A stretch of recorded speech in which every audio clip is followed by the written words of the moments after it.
Okay, next tayo, si Ann. Sige. Hello po, coach. Coach, actually, bago lang din ako sa Google Ads. And, for example, na-launch mo na yung campaign, okay ka na. What are the things to monitor po after launching the campaign?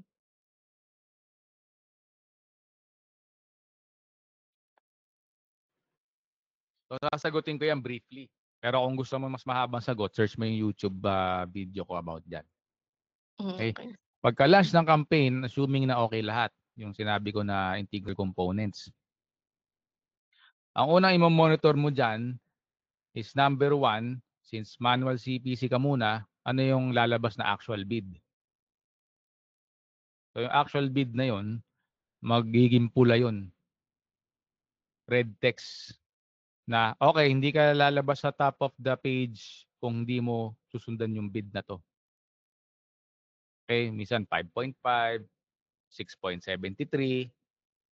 Okay, so lilista mo yon kasi pag lumabas na yon, i-adjust mo ngayon yung bidding mo into maximize clicks. So kung ang excuse me, kung ang lumabas na actual bid is $7,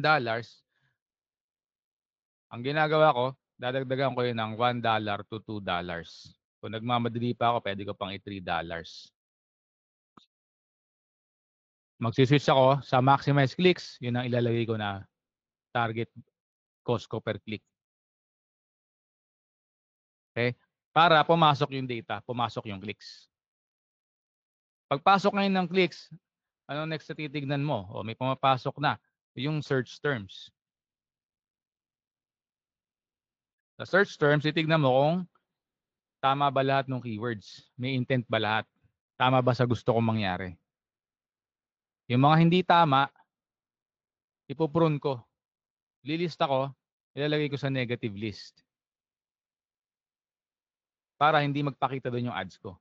Kasi pag nagpapakita doon yung ads ko, sayang. I-click nila pero tanong lang naman. Wala namang buying intent. So, parang Kaya, araw-araw po yun, sir. yes. For the first week, first 2 weeks, araw-araw yung minomonitor. Lalo yung ano, yung actual bid within the first few days. Usually mga 1 day to 3 days siya. Lalabas siya. Pag naka-maximize clicks ka na, araw-araw mo monitor yung keywords, yung search terms. Ako ginagawa ko pag malaking account lalo, multiple times 'yan. Minimum niyan sa akin 2 times a day. Minsan more than pa. Pag malaking account siyempre kahit minsan madaling araw, pag naalimpungatan ako, kukunin ko yung phone ko. Teka, silipin ko. Gano'n, gano'n. Parang baby ko siya. Pero more than enough na yung twice a day. O kahit nga isa puwede naman, puwede na isa. So mo-monitor mo siya, ipo-prune mo siya. Like I said, parang bonsai, para ma-perfect mo siya, po-prune mo. Okay? Siyempre kung hindi mo naman kabisado yung niche, 'di ba? Hindi mo pa alam yung high converting landing pages. So mag-install ka ron ng heatmap tool. I-analyze mo 'yun. Pero kung meron ka ng conversion data, kagaya ko, ilang milyon na yung sinunog do'n sa landing pages na ginagamit ko, 'di mo na poproblemahin 'yon. Pero sa una, siyempre tignan mo saan sila nagle-linger. Pero pagka yung na-follow nyo yung recommendations ko sa YouTube ko, yung sa landing page, high converting landing page, you are 90% there. Okay, so yun yung mga next na optimizations. Once sa loob ng 30-day period, nakakuha ka ng at least 15 conversions, okay, pwede ka na mag-target CPA o maximize conversions. Minimum 15 Ako minsan, ginagawa ko, okay, naka-15 na ako, pero feeling ko kaya pang pababain yung presyo niyan. I wanna give it more time. Bababa pa yan. Kasi doon magdedepende yung smart bidding mo. So let's say sa una, meron kang $50 per lead. Tingin ko kaya kong ibaba ng 40 o 35 pa eh. So that comes with experience na. Kasi may feel ka na for it. No? Kasi pagbe-benefit yung campaign doon. Pag napapababa mo siya sa ganun, yun yung isiset mo na target CPA. And pag nagawa mong ganun, syempre, ang dating sa client side, mas valuable yung ginagawa mo. Aba, okay yan ha. Mas lumalayo, mas yung mileage ng ad spend ko, mas lumalayo. Diba? So for the same budget, mas marami sila makukuha ang leads.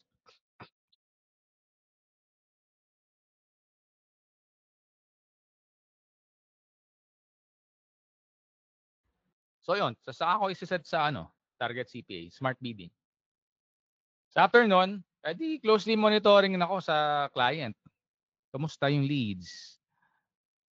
Kumusta? Ilan na yung na-close mo? Check ko pa yan. Wala kung mababa. Ano bang ginagawa niyo sa closing? How can I help? Baka naman di mo tinatawagan within 5 minutes. Dapat tatawagan mo in 5 minutes. Bakit? I-explain ko sa kanya kung bakit. Kung kailangan ko i-explain sa buong team niya, schedule mo ang call with your team. Tutulungan ko kayo dyan.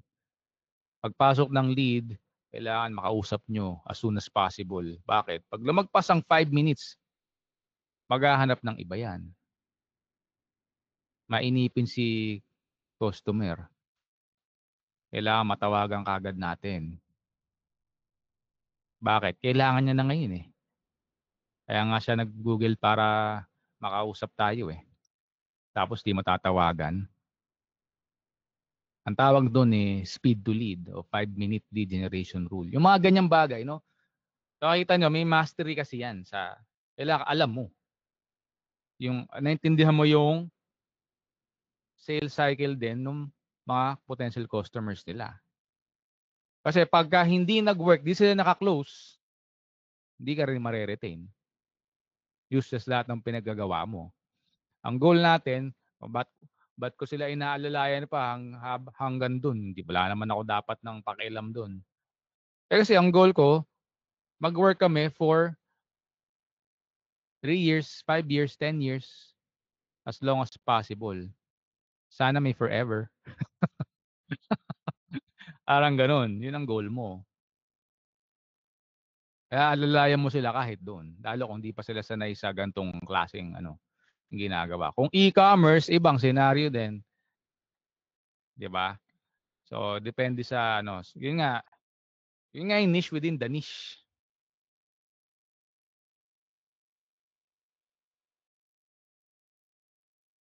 Yun yung in a nutshell, okay? Okay, sige. Last tayo? Wait lang na pala. Sino pa? May tanong ka pa, Ann? Okay ba? Okay yung sagot ko sa'yo? Okay po, sir. Okay. Sino pa ang may tanong? Siguro last 2 questions tayo at 10:14. Coach, kapag real estate kasi yung hahawakan ko sa Meta Ads, so mas maganda muna mag-start ako doon. Since inaaral ko pa naman tong si Google Ads, pwede doon, coach, bago ko siya i-convert kay Google Ads, or pwede ko siya pagsabayin? Pag real estate mo kasi, real estate kung yan. Gaano ko nakagaling sa isa? Sa isang platform? Sa isa, pa lang, nasa 5, out of 10, 5 pa lang ako. Hindi pa ako mag-6. Ongoing pa. Focus ka muna na masterin mo yung isa. Sige. Thank you po. Yung Bago FB ka tumalon. Ads. FB Ads, coach. Pwede, oo. Sige po. Thank you po. Okay. Kasi siyempre, of course, ini-encourage ko rin na mag-multiple jack of all trades. Ganda rin yun eh. Swiss knife ka. Pero baka mo yung sa dami mo ng ginagawa, wala ka ng talas. Hindi ka bubutas. So, before ako tumalon, actually 5 years ako nag-SEO na full time. Okay po. So, bago ako nag-transition sa iba. Saka mas madali. Pagka naging expert ka sa isa, mas madali na yung ibang platform. Kasi nakabuild ka ng cumulative strengths, cumulative knowledge eh. Mas madali mo maintindihan yung iba. Sabihin pala, coach, pwede din palang i-ano ko pala yung skills ko sa sales. Sabi ko, pwede din pala yun. Pwede naman. Coach, kasi sabi ko, maganda rin yung, kaya nag-interested din ako. Oo Sabi, naman. Ang pinaka-point ko Mala- dyan, kaya gusto ko muna, sharpen nyo muna. Kasi pag hindi kayo Maganda rin sharp, hindi kayo bubutas. When I say bubutas, hindi kayo kikita. Walang gusto mag-hire sa inyo. Mhm. So pag kumikita na kayo, yun na. Saka ka magdagdag ng iba. Upskill ka. Kasi pag hindi, di ba? Opo. Kasi pag, I would say, kung 5, di ka pa sigurado dyan. 50-50 kung kikita ba talaga si client. Ibig sabihin, hindi ka sigurado kung kikita talaga ako dito. Pero kung nasa 8 ka na, 8 to 10, iba na kumpiyansa mo nun. Bali, may isang sales na ako, coach, nakabid. 2 dalawang araw. First time ko lang to, 2 araw pa na nag-run yung ads ko. Nakakuha na ako ng client. Okay. Na isa. Congratulations. Balikan mo ko pag after kalahating taon, 1 year, nakakatuloy ka pa rin ng benta. Okay, sige po. Sabihin, May broker naman ako, coach. So, yun na lang yung Salamat po. No problem. Okay. Last question. Meron pa ba? Sige na. Let's go. Ana, ikaw? Ann? Meron pa? Go ahead. Okay na po ako, coach. Okay ka na? Thank you po. Sino pa? Francisco dyan, okay na? Okay, sige. Kung wala na, hopefully meron kayo napulot. Coach, kailan yung nyo? Training. Hindi din. Yung training coach, kailan coach? Busy pa masyado si coach eh. Daming client. Oo, kasi. Kaya nga eh, kaya. Ilang client mo ngayon, coach? Ay, 20. saan ba? Hindi naman, hindi 20. Pero may malalaki akong clients. Mahigit 20 katumbas. Coach, Oh. yung ito, nakaka 7 digits ka? Isang buwan, nakaka 7 digits ka? 7 digit? Almost. Hindi pa. Hindi pa. Ibig sabihin mga 700. Laki ah. So, kaya nyo rin yun. Galing mo, coach, Kaya nyo rin yun. Basta yun, sundan nyo yung sinabi ko. So, ito yung sa course natin, ganito. Open ba kayo kung i-release ko siya ng inisip ko muna itignan ko muna kasi kung may mga magjo-join talaga eh. Kasi pagka inayos ko, ni-record ko, hinire ko yung video editor para ayusin. Wala pa lang papasok, walang jo-join, di ba? Parang pointless eh. So open ba kayo kung parang siya? Ano bang tawag doon? Pre-release. Tapos pag may nag-enroll na, let's say may nag-enroll, 8, 10. Ayun na, ayusin ko na. Pero may coaching na tayo noon. Even before habang ginagawa ko yung Kasi ang re-record ko lang naman yung sa interface ng Google Ads, yung mga kailangan nyo doon to set it up, to optimize. So yung mga ganon. Na mas comprehensive syempre. So, okay ba kayo sa ganon? Pero while we're doing that, siguro mga 1 buwan matatapos natin yon. May coaching na tayo. Coach, ano po yan? Nag-start po sa basic, tama po ba? Bago mag-intermediate. Kasi na po yun, pinakikilala mo pa lang yung pinaka-loob ni Google. Tama po ba Google Ads po yung course na una nyong ila-launch? Or... Yes, Google Ads muna, tapos okay. Meta. Okay, coach. Better. Coach, mas maganda kasi nakita ko yung paliwanag mo eh. Sabi ko iba yung paliwanag talaga ng coach. Mas madi-details ko, naiintindihan ko. Kasi coach, parang intermediate na agad yung sinalang kami ni coach eh. So hindi ko pa naiintindihan si bidding, paano ko ba siya gagamitin, kailan ba siya pwede. So, kumbaga, iba. Sabi ko iba talaga kapag alam mo naman tayong kasi depende rin sa level eh. Kaya Opo. nga yun, tinatanong ko yun, tsaka ginigis ko eh. Kasi kaya ko magturo hanggang sa advance. Pero Opo, pag coach. tinuro ko yung advance, tas beginners yung audience, hindi talaga maintindihan. Yes po. Tama. Pag beginners naman yung turo ko, tas advance yung audience, maboboring. Acne eh. Alam ko na yan eh. So, yun. Kaya, like I said, kaya rin ginagawa ko to. Para makilala ko kayo. Ano ba yung mga magiging students ko. Kami, coach. Diba? So, yun. So, mostly yung nasa beginners, merong ilang intermediate Pero iba siguro yung gagawin kong coaching para sa kanila. Yun. So, ayun, yun hanggang doon muna ang plano ko. So, watch out lang kayo. Ako. Sige, coach, mag-ano kami, magre-refer kami kapag kami mga, halimbawa may mga kasamahan din ako gusto mag-advance, i-refer na lang kita. Kasi sila Sige. na yung, may intermediate na sila, so nagrara na talaga sila.